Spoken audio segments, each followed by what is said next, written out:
한번 따라서 해볼까요? 베델로 올라가라. 우리 지난주 은혜를 함께 나누었죠. 여기에서 베델은 장소의 개념만 있는 게 아니라고 그랬어요. 상태의 개념도 있다고 그랬습니다. 그래서 이 명령은 야곱과 그의 가정의 신앙적 결단을 촉구하는 명령입니다. 야곱과 그의 가족은 베델을 잊고 살 정도로 세겜에 취해 있었던 것을 회개했어요. 베델에서 나를 만나 주셨던 하나님, 내가 하나님께 했던 약속을 잊고 살 정도로 다른 여러 가지 것들에 취해 있었던 것을 회개했어요. 그래서 집안에 있는 우상 그거 다 버렸어요. 모든 가족들이 몸에 장신구를 다 떼어서 버리고 의복을 바꾸어 입고, 그리고 이제 베델로 올라갑니다. 야곱은 베델을 거쳐서 이제 아버지 이삭이 살고 있는 헤브론에 돌아와 거주하게 됩니다. 네, 거기에서요 여러 사람들이 죽었잖아요. 여러 사람들이 죽어요. 그러면서 이제 야곱도 족장의 역사의 뒤안길로 차츰차츰 사라지게 됩니다. 그리고 이제 요셉이 족장의 역사의 전면에 등장하기를 시작합니다. 근데 이 요셉 이야기를 시작하기 전에 우리는 에서의 자손에 대한 짤막한 기록을 읽게 되는데, 그게 바로 창세기 36장이에요. 여러분 기억하시죠? 어머니 리브가가 아이를 가졌는데 쌍둥이를 가졌어요. 그 쌍둥이가 누구였죠? 야곱하고 에서였어요. 근데 그때 하나님께서 에서에 대해서 하신 말씀이 있어요. 에서의 자손들도 번성하여 한 민족, 한 국가를 이루게 될 것이라, 그런 말씀을 하셨어요. 그래서 창세기 36장의 기록은 하나님의 말씀대로 이 에서의 자손들이 에돔이라는 큰 민족, 큰 국가를 형성하게 되었음을 보여주고 있습니다. 에서는요 이 가나안 땅을 떠나게 돼요. 나는 그게 천만 다행이라고 생각해요. 야곱이 언약의 계승자잖아요. 근데 에서가 굳이 가나안 땅에서 살겠다고 하면 큰일 납니다. 그것도 전쟁이 일어날 거예요. 근데 에서가 스스로 가나안 땅을 떠나서 저 세일 지역에서 에돔이라는 국가를 이루고 살아가게 돼요. 이 세일 지역은 어디냐면 사해, 그 여매라고도 하는 그의 남서쪽으로 그 밑에 해당되는 그 지역입니다. 원래는 이제 세일 하면은 세일산이 유명해요. 근데 이 세일산은요 석회 동굴이 많습니다. 지금도 그쪽에 가보면은 동굴을 쉽게 파요. 근데 그게 공기하고 그 흙이 공기에 드러나게 되면 탁탁하게 세멘트처럼 굳어져요. 그래서 이 세일산 주변에 석회 동굴을 파서 거기에 거주하면서 점점 넓게 퍼져 살게 됩니다. 원래 이곳에 살던 원주민이 있어요. 호리 족속이라고. 근데 이 호리 족속은 에서 족속에 의해서 추방을 당해요. 일부는. 그리고 일부는 정략 결혼을 통해서 에서 족속과 함께 더불어서 에돔이라는 나라를 이루면서 살게 됩니다. 이제 우리가 출애굽기를 읽다가 보면 왕의 대로가 나와요. 이 왕의 대로는 뭐냐면 저 남쪽에 있는 애굽에서 저 북쪽에 있는 다메섹이라는 그곳을 연결하는 무역로예요. 무역로. 중요한 도로 중에 하나입니다. 근데 이 도로는요 어느 나라에 걸쳐서 있냐면 에돔이라는 나라, 그리고 롯의, 아브라함의 조카인 롯의 후손인 모압이라는 그 나라에 걸쳐서 있어요. 그래서 이 이스라엘 백성들이 출애굽해서 가나안에 들어가려고 할 때 모세가 에돔 족속들에게 그러죠. 우리 너희 땅 그냥 지나가겠다. 혹시 우리가 지나가다가 너희들의 농작물을 피해를 입히면 우리가 그거 다 무너질 테니까 이 왕의 대로를 좀 열어달라. 그러니까요 에돔 족속은 야곱, 이스라엘과 한 형제간이면서도요 결사적으로 반대해요. 절대 우리나라 통과할 수 없다. 그리고 역사를 보면요 하악한 이 에돔이라는 나라는요, 이스라엘을 엄청나게 괴롭힙니다. 그래도 엄마 뱃속에 있을 때 하나님이 말씀하신 대로 큰 나라와 큰 민족을 이루었어요. 그리고 이제 오늘 본문 37장에서부터 요셉 이야기가 시작됩니다. 예루살렘이 여기라면요, 제 주먹이게 예루살렘이라면, 여러분 베델은 어디냐? 북쪽으로 조금 더 가야 돼요. 그리고 세겜은 어디냐? 베델에서 북쪽으로 조금 더 가야 세겜입니다. 그러면 지금 야곱 가족이 거하고 있는 헤브론은 어디 있느냐? 그러면은 예루살렘에서 남쪽으로, 남서쪽으로 30km 정도 더 내려가야 거기가 헤브론이에요. 지금 야곱과 그의 가족들은 여기에 거하고 있어요. 근데 요셉 나이가 지금 몇 살이래요? 오늘 우리 일남선교회 회개되는 강배원 집사님이 봉독한 성경에 보니까 요셉이 몇 살이래요? 17살이랍니다. 17살. 그러면 아버지 야곱의 나이는 몇 살일까요? 여러분, 야곱이 몇 살 때에 요셉이 태어났는지 성경에는 정확한 기록이 없어요. 그래서 좀 복잡하게 계산을 해야 되는데요, 그래도 그 나이를 계산할 수 있는 근거가 있는데, 그게 뭐냐면 나중에 이제 이 야곱이요, 애굽 왕 바로 앞에 서게 됩니다. 창세기 저 뒷부분에 가면 그때의 나이가 몇 살이었느냐면 130세예요. 130세. 그러면 그때 요셉은 몇 살이었을까? 요셉이 애굽의 총리가 되는 때가 30살이에요. 그리고 7년간의 풍년, 그리고 흉년이 2년쯤 되었을 때, 그때 야곱이 가족들하고 함께 애굽으로 내려와요. 그리고 바로왕 앞에 섭니다. 그러니까 130살 된 야곱이 바로왕 앞에 설 때에 요셉의 나이는 39살 됐어요. 그러면 여러분 130살에서 39을 빼면 야곱의 나이가 몇 살이에요? 91예요. 그래서 야곱이 91살 때에 요셉을 낳았어요. 그래서 오늘 성경 본문에서는 뭐라고 그래요? 야곱이 노년에 낳은 아들이다 그래요.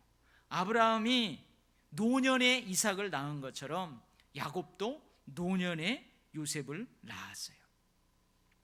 그러니까 지금은 요셉이 17살이니까 아버지 야곱의 나이는 몇 살이에요? 108살이에요. 108살. 요셉은 이로 형이 몇 명이에요? 형님이 10명이에요. 10명. 근데 다 이복 형님들이에요. 아버지는 똑같은데 어머니가 다 달라요. 그리고 요셉 밑으로 동생이 한 명 있어요. 누구죠? 베냐민이라는 동생이 있어요. 근데 이 동생만 친동생이에요. 라헬이라는 어머니가 나하고 베냐민을, 나가 아니고 요셉하고 베냐민을 낳았어요. 그래서 여러분, 우리가 성경을 보면 알지만 이 레아하고 라헬은 갈등이 좀 심했어요. 그러다 보니까 레아가 난 아들들, 그 다음에 라헬의 몸종이 낳은 아들들, 서로 이렇게 갈등도 있고 그래요. 근데 아마 오늘 성경에 보니까 요셉은 특별히 비라와 실바가 낳은 형님들과 함께 살고 있어요. 아마 야곱이 좀 배려를 한 것 같아요. 근데 여러분, 17살 된 요셉, 그것도 늦동이잖아요. 형들이요, 귀여워했겠어요? 안 귀여워했겠어요? 형님들하고 요셉은 나이가 차이가 좀 납니다. 그 아버지가 노년에 낳은 늦동이에요. 그러니까 형님들이요, 어린 그 동생을 얼마나 귀여워했을 거예요. 얼마나 귀여워했을 거예요. 그리고 어떻게 해요? 서로 업어주려고 그래요. 늦동이 서로 업어주려고 그러죠. 그리고 서로 어떻게 해요? 자기가 데리고 다니려고 그래요. 어떻게 생각해요, 여러분? 요셉은 이렇게 형님들한테 많은 사랑을 받았을 것 같습니까? 아니면 별로 못 받았을 것 같습니까? 예, 오늘 성경은요, 미움을 받았대요. 미움을 받았대요. 귀여움을 받아도 괜찮아요. 근데 미움을 받았다고. 그래서 요셉의 이야기는 17살 된 요셉의 이야기는 미움으로부터 시작해요. 자, 그러면은 왜 미움을 받았어요? 형님들한테 왜 미움을 받았어요? 첫 번째는 왜 미움을 받았냐면 형님들의 잘못을 아버지에게 알려주는 거예요. 요셉이 형님들의 악행을 아버지에게 사실대로 솔직하게 전해주는 것이에요. 한번 생각해 보세요. 늦동이라고 너무 귀여워가지고 함께 데리고 다니고요, 돌봐주고 먹을 거 있으면 먼저 주고 그랬는데 이놈이 뭐예요? 이놈이 간첩인 거예요. 이놈이 간첩이야.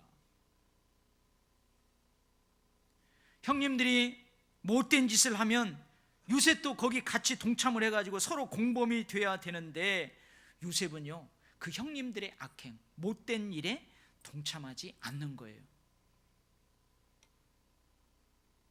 아니, 그래도 우리가 저에게 그렇게 잘해주고 있는데 아버지한테 사실대로 솔직하게 보고할 필요는 없잖아요. 그냥 좀 눈 감아 줄 수도 있잖아요. 아버지에게 좀 좋게 보고할 수도 있잖아요. 그런데 요셉은요, 그렇게 하지 않아요. 여러분 어떻습니까? 여러분 어떻게 생각해요? 요셉이 형님들의 악한 행실을 아버지에게 보고하는 거, 이거 못된 고자질이라고 생각하십니까? 한번 속으로 대답해 봐요. 이름은 못된 놈이가 어디 형님들의 그 잘못을 말해 아버지한테 고자질하고 그렇게 생각해요? 아니면 정의로운 옳은 행동이라고 생각하십니까? 요셉도 형님들의 악행을 아버지에게 보고하지 말고 형님들과 같이 나쁜 짓을 함께 했어야 했습니까? 그래야 착한 동생입니까? 형님들이 아버지 몰래 저지르는 그 악한 행실이 더욱더 악해지도록 내버려 두어야 그게 착한 동생일까요? 아니면 아버지에게 사실대로 솔직하게 말씀드려서라도 형님들이 더 이상 못된 짓, 악한 행실을 하지 않도록 해야 착한 동생일까요? 어떤 게 착한 동생이에요? 착한 동생 요셉은, 올곧은 정의로운 동생 요셉은요, 형님들의 악한 행실을 아버지에게 솔직하게 사실대로 말씀드렸다고 해가지고요, 그 형님들한테 미움을 받게 돼요. 두 번째, 이 요셉이요, 형님들에게 미움받는 이유가 있어요. 그게 또 하나 뭐예요? 오늘 본문에 보니까 아버지가 요셉을 더 사랑하는 거예요. 그러면 한 가지 또 한번 여러분 생각해 봐요. 아버지 야곱이 요셉을 더 사랑해요. 그러면 그 아버지 야곱은 요셉 외에 다른 자식들은 사랑했을까요? 안 했을까요? 에? 했어요? 안 했어요? 대답을 못 하시네. 우리나라 속담에 10손가락 깨물어서 안 아픈 손가락 있어요?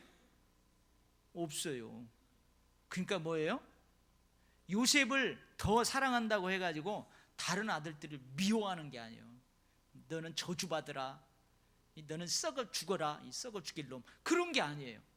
다 사랑했어요. 근데 요셉을 특별히 더 사랑했다는 말이에요. 어느 정도 사랑했대요? 어느 정도 사랑했냐면, 다른 자식들은 그냥 평범한 옷을 입혀요. 근데 이 요셉한테는요, 무슨 옷을 입혀요? 철 따라 가지고 채색 옷을 지어서 입히는 거예요. 당시 채색 옷은요, 아무나 입는 게 아니에요. 특별하게 만든 고급스러운 옷이에요. 나중에요, 제사장들이 옷을 입잖아요. 그 제사장들의 옷처럼 화려하고 고급스럽고 특별하게 구별된 그 옷이에요. 그런 옷과 같은 거예요. 다른 형들이 봤을 때는 이렇게 생각할 수도 있어요. 이제 형님들이 몸이 커지면은 그 옷 입을 수 있어요, 없어요? 작아서 못 입어요. 그러면 그 옷 누구한테 물려줘요? 요셉한테 물려준다고요, 요셉. 근데 아버지는 절대 그거 요셉 안 입혀요. 요셉 안 입혀요. 그리고는 철 따라서 꽃가옷, 채색옷, 특별한 옷을 지어서 입히는 거예요. 그렇게 요셉을 더 사랑했어요. 근데 야곱이 요셉을 이렇게 더 사랑하는 두 가지 이유가 있어요. 첫 번째 이유는 뭐래요? 여러분들 한번 이 두 가지 이유를 살펴보면서 다른 아들들보다 더 사랑할 만한가 한번 보세요. 첫 번째는요, 노년에 낳은 아들이래요. 노년에 낳은 아들이래요. 한번 생각해 보세요. 우리 수석 장로님이 김규천 장로님인데요, 유익성 권사님이 임신을 했대요. 지금 아니 진짜 한 게 아니고 예를 들면, 여러분 그것도요, 야곱이요 그렇게도 사랑하고 사랑했던, 그래서요 7년을 7일처럼 여기면서 종살이 같은 노예 같은 그 생활을 막 휘파람 불면서 노래 부르면서 그렇게 살았어요. 그렇게 살았던 누구? 라헬이 낳은 아들이에요. 라헬은요 남편의 사랑을 그렇게 받으면서도 애를 못 낳았어요. 그래서 라헬에게는 이것이 늘 슬픔이었단 말이에요.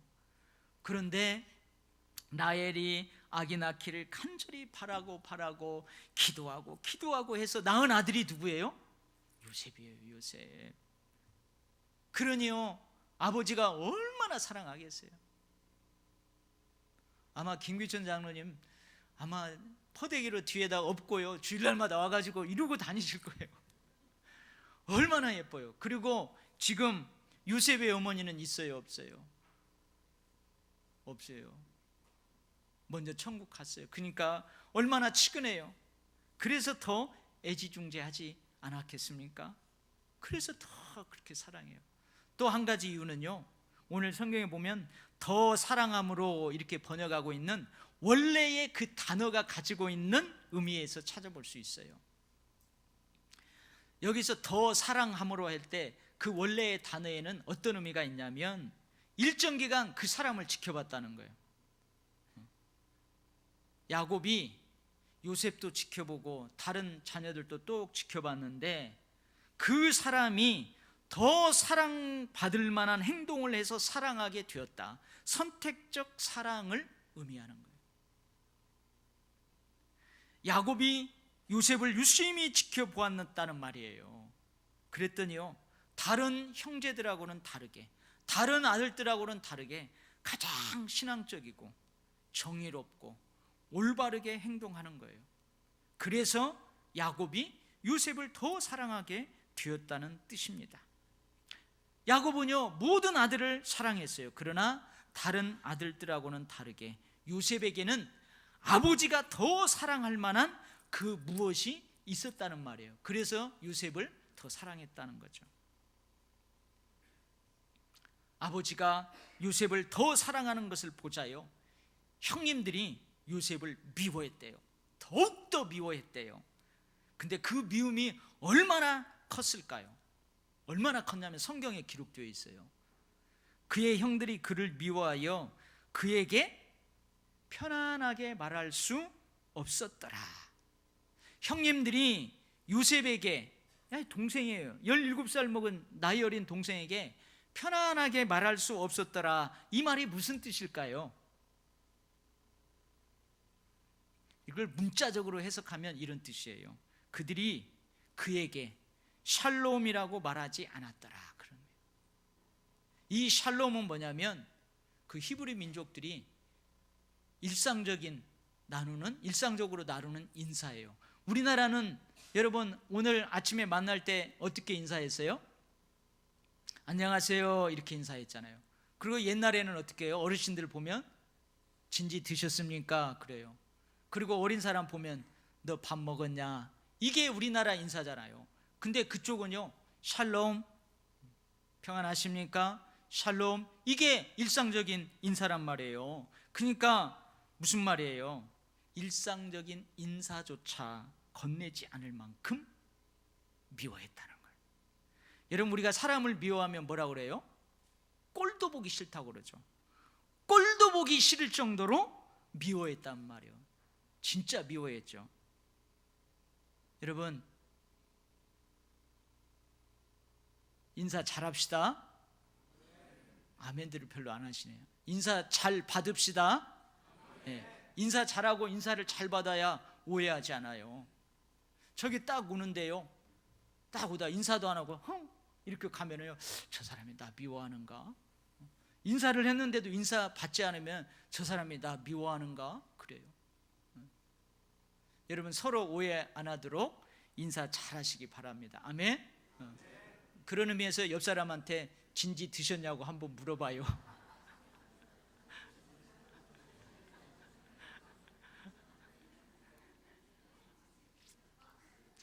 할렐루야. 제가 여기서 보니까요, 서로 미워하는 사람 하나도 없어요. 다 인사를 잘 하시네. 여러분, 형들이 요셉을 미워하는 세 번째 이유가 있어요. 그건 요셉이 꾼 꿈 때문에 그래요. 사실 요셉이 꾼 꿈은요, 하나님께서 요셉을 향한, 야곱의 가족을 향한 하나님의 뜻을 미리 보여준 거예요. 왜냐하면요, 제가 이렇게 이야기하는 이유가 있어요. 왜냐하면 구약 시대에는 이 환상과 꿈은 하나님의 뜻을 사람들에게 나타내시는 방법으로 사용했기 때문에 그래요. 그래서 요셉의 꿈은 사실은 다름 아닌 하나님의 꿈이었어요. 이 요셉의 꿈, 하나님의 꿈 때문에 요셉은 형들에게 더욱더 믿음을 받습니다. 두 번 꿈을 꾸었잖아요. 한 번은 어떻게 해요? 자기 곡식단은 빳빳이 일어서 있는데요, 나머지 형님들의 곡식단이 자기를 삥 둘러서더니 전부 절하는 거예요. 그래서 요셉이 꾼 꿈 이야기를 형님들에게 해주는 거예요. 그러자 형님들이 뭐라고 그래요? 네가 참으로 우리 왕이 되겠느냐? 참으로 우리를 다스리게 되겠느냐? 참 기가 막혀요. 형님들이요, 꿈의 의미를 정확하게 해석하고 있어요. 그러면서 어떻게 해요? 이 괘씸하다는 거죠. 나이도 어린 놈이, 막내 놈이, 저 위에 형님들도 많은데 네가 왕이 된다고? 모욕감을 느낀 형님들이 막 분노하면서요, 요셉을 미워하는 거예요. 두 번째 꿈을 꾸었는데요, 이번에는요, 해하고 달 그리고 11별이 요셉에게 절하는 거예요. 이번에는 요셉이 형님들에게 뿐만 아니라 아버지에게도 꿈 얘기를 합니다. 그러자 아버지가 어떻게 해요? 요셉을 꾸짖어요. 나와 네 어머니와 네 형들이 참으로 가서 땅에 엎드려 너에게 절하겠느냐 이놈아. 기가 막히죠. 아버지도요, 요셉이 꾼 꿈의 의미를 정확하게 해석하고 있어요. 근데 아버지가 요셉을 여기 지금 꾸짖는데요, 그 꾸짖음의 강도가 어떠냐면요, 비명소리로 들릴 정도로, 그 꾸짖는 소리가 막 비명소리로 들릴 정도로 그렇게 엄하게 책망했다, 그런 의미예요. 당시에는요, 부모가 자식에게 엎드려 절한다는 것은 상상조차 할 수가 없어요. 그래서 꾸짖기도 합니다. 또 한편으로는요, 이 꿈으로 인해서 다른 아들들과 요셉 사이의 갈등과 불화가 더 깊어질까 염려되는 그 아비의 심정으로 호되게 꾸짖어요. 그런데요, 여러분 아마 그런 적이 있을 거예요.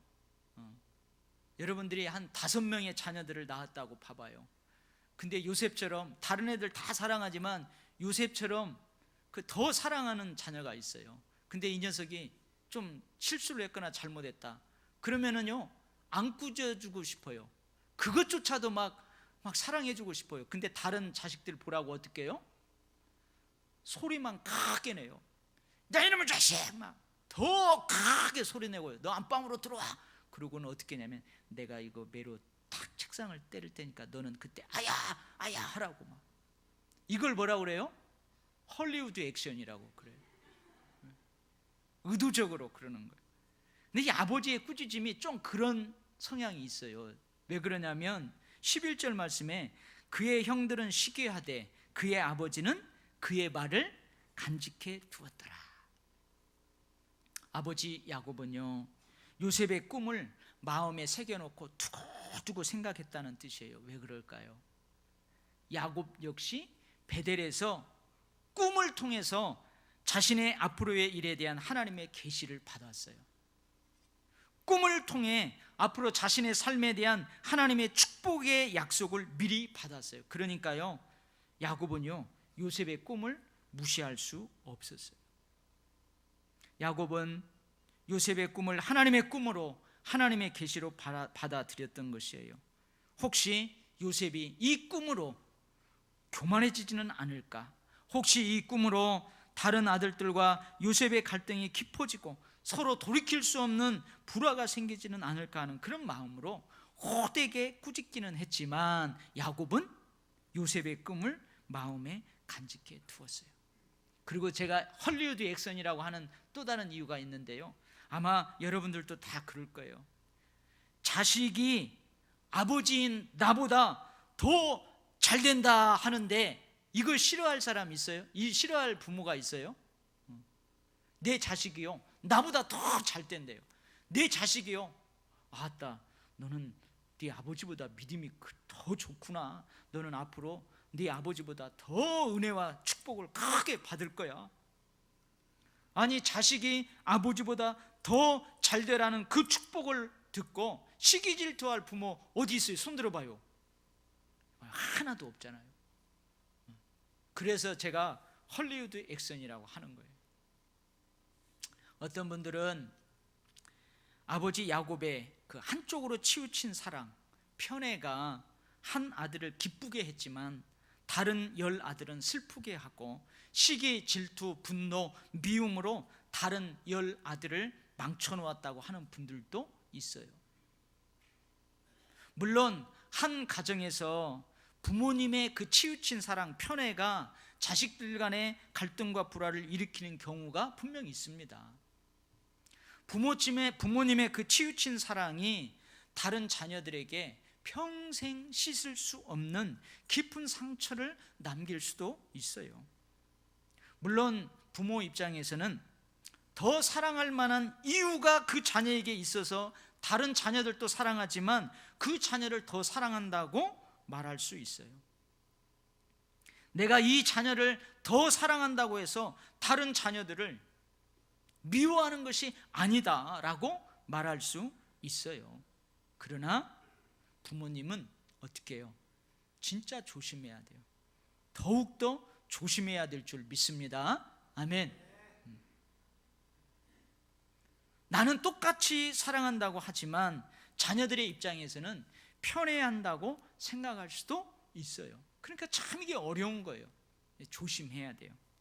근데요, 저는 이 본문에서요, 이 말씀을 묵상하면서 공평하게 사랑한다, 여러분, 공평하게 사랑한다고 할 때 이 공평이라는 의미를 모두가 동일한 의미로 공감하기는 참 어려워요. 이런 공평이 뭐예요? 예를 들면요, 개미처럼 열심히 땀 흘려 일하는 사람에게 준 거다고요. 그걸 대가를 주었어요. 근데 배짱이는요, 맨날 흥 하면서 술 마시고 장구치고 북치고 노래나 하고 그러고 있어요. 그러면 땀 흘려서 열심히 일한 배짱에게 준 만큼, 아니 개미에게 준 만큼 배짱에게도 그만큼 주는 것이 공평한 거예요? 열심히 일한 만큼 그 대가를 주는 거. 놀았어요, 일 얼마 안 했어요, 그럼 그만큼만 주는 거. 여러분, 이것이 공평한 거예요. 뭐가 공평한 거예요? 하나님께서는요, 이스라엘 백성들 중에서 지도자 되는 장로들을 자기 앞으로 나오라고 그래요. 어디로 나오냐면 시내산 꼭대기에 하나님이 임하시는데 시내산으로 오라고 그래요. 근데 이 장로들은요, 어디까지만 오라고 하냐면 시내산 중턱, 거기까지만 와라. 그 이상을 넘어서 오면 너희들 죽는다 그래요. 일반 백성들은 시내산 위에 올라오지 못하게 딱 줄을 그어놨어요. 선을 그어놨어요. 밑에 있게 해요. 시내산 가까이 접근을 못하게 해요. 너희들이 이 선을 넘어서 오는 날에는 죽는다 그래요. 그리고는 하나님이 시내산 꼭대기에 임하는데 그 꼭대기에 누구만 불러요? 모세만 불러요. 그리고 모세에게는요, 마치 친구가 친구하고 이야기하는 것처럼 모세를 그렇게 대해 주세요. 모세에게는요, 하나님의 영광을 직접 볼 수 있게 해주세요. 그리고 항상 하나님은 모세 편이 되어주세요. 일반 백성들은요, 빽빽한 구름 가운데에서 막 천둥 소리가 나고 막 번개 소리가 나요. 그 소리를 통해서 하나님의 영광을 간접적으로 볼 수 있었어요. 예수님도 12 제자들 중에서 누구만 늘 가까이 따로 데리고 다녔어요? 베드로하고요, 야고보, 요한, 이 세 사람만 따로 가까이 데리고 다녀요. 평상시에 예수님의 모습과는 다른 모습을 이 세 명의 제자에게만 보여줬어요. 그 예수님의 모습, 영광스러운 예수님의 모습이 얼마나 좋았던지 베드로는 주님 여기가 좋사오니 우리 주님과 함께 여기서 평생 살아요 그러면서요, 여기에다가 텐트를 치자고 할 정도로 그렇게 베드로, 야고보, 요한 따로 가까이 그렇게 데리고 다니는 경우가 많았어요. 여러분, 공평한 게 뭐예요? 그러나 분명한 건 있어요. 뭐냐면 예수님께서 그들을 가까이 두신 만큼, 더 사랑하는 만큼 그들에게 더 막중한 책임을 요구했다는 거예요. 더 큰 헌신을 요구했다는 거예요. 할렐루야. 여러분, 오늘 본문에서 좀 이상한 점을 또 하나 발견하게 돼요. 그게 뭐냐면요, 아니 다른 아들들이 사실은 누구를 원망해야 돼요?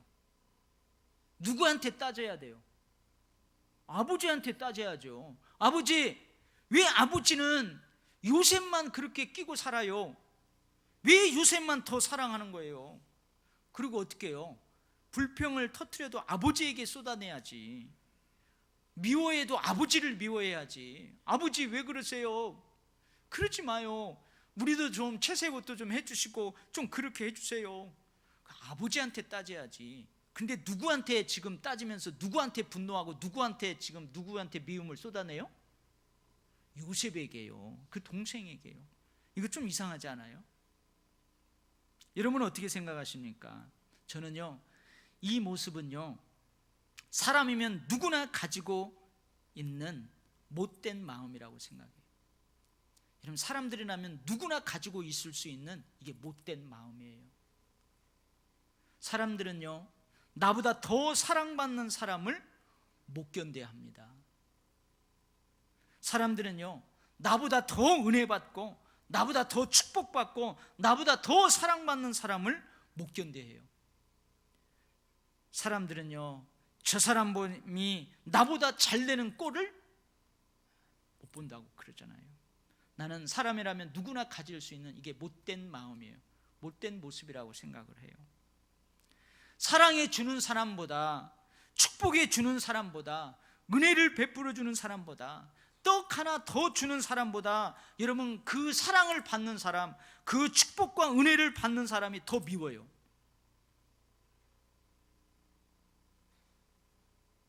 그 사람을 미워할 이유가 하나도 없는데도 내가 받지 못하는 사랑, 내가 받지 못하는 축복, 내가 받지 못하는 은혜를 그 사람이 받으면, 여러분, 그 사람 어떻게 해요? 못 견뎌 하는 거예요. 막 뺏고 싶어요. 뺏고 싶다고요. 시기, 질투, 미워합니다. 왜 내가 아니고 저 사람이냐면서 여러분, 저 사람에게 분노를 쏟아내요. 이게 사람이라면 누구나 가질 수 있는 못된 마음이에요. 사랑하는 우리 교회 성도 여러분, 저 사람이 나보다 더 사랑받고 더 은혜와 축복받고 더 잘 되어도 그 사람에게 못된 마음을 품지 않기를 바랍니다. 아멘. 그럴 만한 이유가 있지. 야, 저 사람에게 축복받을 만한 이유가 있지. 저 사람은 더 사랑받을 만한 이유가 있지. 그 사람을 인정해 줄 수 있기를 바랍니다. 그리고 자신을 한번 돌아볼 수 있기를 바랍니다. 그리고 야, 저 사람도 저런 사랑, 저 사람도 저런 은혜와 축복을 받았다면 나도 곧 받게 될 거야. 속으로요. 어떻게 해요? Next to me, 이거 문법이 맞는지 모르겠어요. 다음에는 저 축복은 내 거야. 그렇게 외치면서 여러분 시기 질투하지 말고 평안을 누릴 수 있기를 주의 이름으로 축복합니다. 아멘. 마지막으로 한 가지 더요. 여러분은 누구에게 더 사랑을 받고 싶습니까? 여러분은 누구에게 더 사랑받고 싶어요? 물론 형제들의 사랑도 받고 아버지 사랑도 받고 어머니 사랑도 받고 모든 사람들의 사랑도 받고 하나님의 특별한 사랑도 받으면 여러분 금상첨화죠. 그러나 선택해야만 한다면 누구에게 더 사랑받고 싶어요? 선택해야만. 설령 형님들에게는 미움을 받더라도 아버지에게 사랑받을 수 있다면 난 그 형님의 미움을 기꺼이 달게 받겠습니까? 그렇게 선택할 수 있겠어요? 설령 사람들에게는 미움을 받더라도 하나님께 사랑을 받을 수 있다면 난 그 사람들의 미움을 달게 받을 수 있겠습니까? 일부 때는요 아멘을 한 분도 안 하시더라고요. 예수님이 그랬죠. 이 세상에서 경건하게 살고자 하는요 핍박을 받게 돼 있어요. 예수님이 제자들을 보내면서 어떻게 해요? 세상이 나를 미워한 것처럼 너희들도 세상에 내 제자로 살아가려고 할 때 미움받을 거다. 근데 그 하나님의 사랑, 예수님의 사랑을 받을 수만 있다면 저 세상 사람들의 미움을 여러분들이 달게 받을 수 있겠느냐 그 말이에요. 아멘. 설령 하나님께서 주신 꿈, 하나님께서 내게만 주신 특별한 은혜와 축복 때문에 사람들에게 미움을 받더라도 결코 하나님께서 내게만 주신 특별한 꿈, 그 은혜와 축복을 포기하지 않겠느냐 그 말이에요. 아멘. 할렐루야. 요셉은요 비록 형님들에게 미움을 받았지만 결코 형님들의 악행에 동참하지 않았어요. 요셉은 비록 형님들에게 미움을 받았지만 아버지의 사랑을 받았어요. 하나님의 사랑을 받았어요. 요셉은 하나님의 계시인 꿈 이야기로 형님들의 미움을 받았지만 결코 그 꿈을 헛된 것으로 생각하지 않았어요. 사랑하는 우리 도율교회 성도 여러분, 설령 누군가에게는 미움을 산다 할지라도 기꺼이 그 미움을 달게 받겠노라 말할 수 있는 더 큰 사랑을 선택할 수 있기를 바랍니다. 사람들의 미움을 산다 할지라도 그 미움을 달게 받겠노라 말할 수 있는 더 큰 은혜와 축복을 선택할 수 있는 삶을 살 수 있기를 주의 이름으로 축복합니다. 아멘. 기도하겠습니다. 하나님 아버지, 나중에 한 민족을 살리고 한 국가를 살려 미리 생명을 구원하게 될 요셉의 그 인생의 시작은 미움으로부터 시작되었습니다. 아버지의 사랑으로부터 시작되었습니다. 하나님의 꿈으로부터 시작되었습니다. 오 주님, 다 좋은데 형들의 미움 때문에 야곱은 모든 것들을 포기하지 않았습니다. 오 주님, 우리도 정말로 그것이 우리에게 넘치는 것이고 하나님께서 주신 축복된 것이라면 내가 미움을 달게 받겠습니다라는 결단을 하면서라도 그것을 포기하지 않고 놓치지 않게 하여 주시옵소서. 아버지, 우리가 미워하며 살지 않게 하시고 사랑하며 살게 하여 주시옵소서. 하나님, 우리가 인사 잘하면서 살게 하여 주시옵소서.